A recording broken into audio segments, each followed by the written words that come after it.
cold. Would you like to come under my blanket? Yes, please. So, The Queen's Justice is the name of the episode. Oh, I didn't know that. This is the truth. I wouldn't lie. What did you think? It was a very good episode. I can't believe we have to wait another week. Just like all the other reactions to the previous episodes. I really like that in this episode, Daenerys kind of got put in her place a bit. At the end of last season with the finale, when she was riding with the boats, dragons and Unsullied and Dothraki, it kind of seemed like she had everything and she was just going to be able to, like that, take the Seven Kingdoms instantly with no contest. They're actually giving her a lot of challenges. Like, it's episode 3 and she's lost all of her major allies. Part of the reason she's having so much trouble and setbacks is actually because of her restraint. I'm curious to see how she's going to react to that in the future. You know, is she going to say, I should have just gone in with my dragons and, you know, not worried about civilian casualties, like, or is she going to say, no, we need to keep going with this, you know? Mm-hmm. Yes. I agree. Like last week's review, I said that I haven't been a fan of Daenerys because she's a bit arrogant, and I think this has been a good step for her character because I feel like she did get a bit big-headed, like, you know, I'm meant to be on the throne. Yeah. But here's her actually having to go, well, actually, there's quite a lot of consequences to me getting there. Well, a bit harder than she and the audience thought, I think, because... Oh, definitely. I'm pretty sure so many people saw that season 6 finale and thought, wow, she's going to just... First episode, bust into the throne room and snatch that throne. But no, it's a hard throne to win, I'll tell you that much. Any moments particularly that you liked? You've forgotten the episode already? No. No. We watched it literally like 2 hours ago. And she's... No. I don't know what happened. No. The first conversation between Dany and Jon was pretty funny. It was quite interesting seeing both characters be surprised. You know? The other one, almost. Yeah, definitely. Well, because Jon, I think, was taken aback by how... beautiful but also fierce she is, because she's quite sassy, you know? Oh, 100%. And I don't think he was... I think he was expecting her to be a bit more... spoiled brat. No, less of a spoiled brat, more conversational, more open to cooperation. She really challenged him with that. We know Jon, and we know what kind of a person he is, but realistically, he did come off quite brooding and northern and everything, and her reaction to it was quite funny because it's like, yeah, that's how he comes off. Hope they start a bit of an alliance. That would be really cool. It looks like she's going to have to now because you know, she's got nobody else. It is a bit of a tricky, does Jon go south or does Daenerys go north? Like, they both kind of want each other to do it, so it's a bit hard to figure out what's going to happen. Are they going to, you know, do the boom boom? Bonk. They could bonk hard. Jon just needs to go up there and rip off Dany's panties. That's what needs to happen.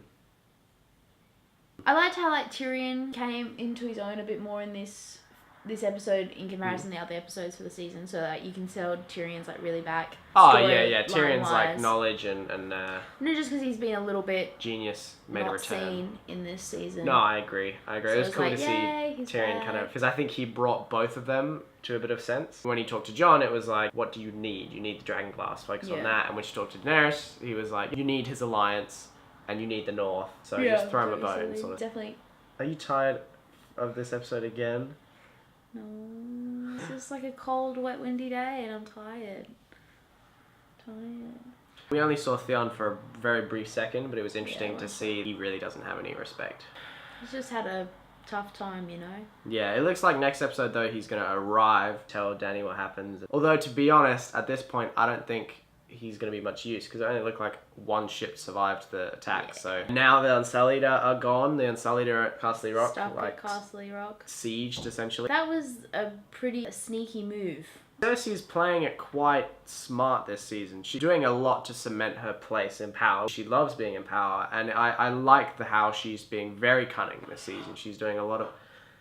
Do you just want to stop watching the show? No, Does it put you to sleep or something? Sorry. It's very sad seeing Olenna knowing that she's going. She had a pretty good ending, to be honest. Yeah. She got the last laugh. She snuck in that she killed Joffrey. Because when she grabbed the wine and she skulls it, I was like, damn, that chick's thirsty. Then you realise it's like, oh, she just wants to get to the sassiness. I really liked seeing Jaime's face change to anger because he was like, oh, I showed you mercy, you bitch. Her conversation with Jaime about Cersei, a foreshadowing of what might come for Jaime. What I think he should do is come to his senses and realise this bitch is crazy. crazy. He's just a bit too in love, and I think just as Cersei doesn't have anything left, he doesn't have anything left either. All his kids are dead. Cersei's really open about her relations with Jaime. I'll be interested to see how it kind of plays out when she openly because I kind of want Cersei to marry Jaime. I kind of want her to be like, fuck it, I don't care what anyone thinks. I'm just gonna marry my brother because I can do what I want because I'm the queen. What about Ilaria Sands' ending? How she has to watch her daughter die. Yeah, that's pretty sad. I think it's very poetic justice. I was just about to say poetic justice. Yeah. Aww. I was like, oh no, she's gonna crush their skulls, which is actually what she ends up saying she was thinking about. We both were like, her lipstick's like super bright. Like, why? Yeah, when she's the scene never started, worn, I was like, that's really red lipstick. lipstick. She's always worn naturalistic colours. I was like, is the makeup for this episode did they make a mistake or something? I didn't think she was going to crush her skull. I thought maybe Oberyn died saying like, you raped her and you murdered her. I thought Cersei was going to get the mountain to like rape her and her daughter. That's what I thought. That's what Game of Thrones is. That's what Game of Thrones has done to me. Oh my god. I can't think pure anymore. But baby. to be honest, though, that woman had it coming. You know, she's done some pretty shitty things to people. Like she killed. Oh yeah. The brother of Oberyn. Pretty big bitch, but like I wouldn't wish that on anyone. Yeah, that's a pretty bad ending for anyone to. We're at the point now where what? Just like randomly.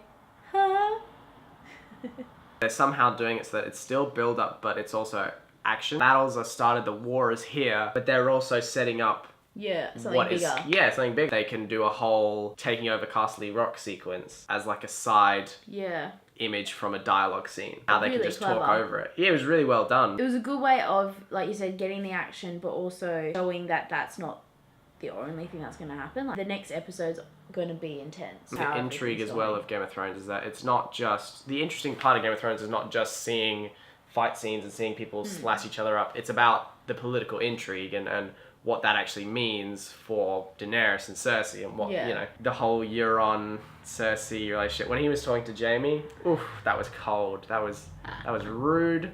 There's kind of two psychopaths ruling the Seven Kingdoms in a way. It's terrifying. They're whittling down all the major players. Like, Olenna's gone. Good Greyjoys are, like, gone. The Sand Snakes out, which, you know, I don't think anyone's going to miss them. But they're bringing characters back together. Bran and Sansa. You know, like, they haven't seen each other since season 1, so... It's bittersweet. You know, they've both now grown apart. He's and they're really so distant different as well. Like, you can see she was trying to connect again with him, but he wasn't having any of it. She was trying to talk to him about, like, I miss you, talk to me, tell me about where you've been, and he's like, remember you got raped. You know, like, it's pretty, it was like, what? It's pretty heavy. It's like, dude. It looks like Arya's gonna end up at Winterfell next episode, which will be really cool. With all the Starks reunited. It does mean danger. How he's gonna get the information about Jon being a Targaryen out there. To Jon, yeah. That would have helped a lot with Jon and Daenerys. If they all knew he was a Targaryen, it would be a lot easier for them to coexist. And that way, Jon could also contest the throne. Technically, if he's Rhaegar's son, I think he has more of a blood right to the throne because he's than the she older does. brother. Yeah, Rhaegar was an older brother of Daenerys. It's going to bring them closer as Targaryens, but it's also going to throw a bit of a spanner in the works. Because I don't think Jon wants the throne, but Daenerys will be like, oh shit, is Jon like an enemy now because he has a better right to the throne? Because they were happy to hoist him to the name of King in the North when he's a bastard. When they find out he has a birthright, a blood right, it's gonna get complicated. They'll rally behind him, I reckon. Or at least the North will. Samwell and Jorah, final... Oh, it was a cute little thing, you know, like, it shows Sam's got quite good initiative. Like, I think he's come a long way as a character. Well, he's a great maester as well. When he came to the Night's Watch, he was hard on himself. He felt like he had no skills or anything. But now he's really come into his own and he knows what he can do and he's good at it. It's going to be cool, Jorah going back. I don't really know what he has to do now. Just love I guess not really got much to help Daenerys other than just advising her. I think they've spent a good amount of time on him. They haven't spent too much time on his character. Exactly. Just as Theon this episode, they spent like a scene on him. That's the episode. What's the final thoughts? I can't believe we have to wait for 7 days. I thought this episode was great. Very long, but it didn't feel too long. Everything that needed to be in the episode was there. Great to see all these different characters interact that have never interacted before. We're here. War is here. And I'm just excited for where the show is to go. I'm excited for the future. Ba-boom. Oh, sorry. Just like the Sept of Baelor. King's Landing. Remember that crazy scene? Alright. Time to go. Bye. Bye. Yeah. Bye.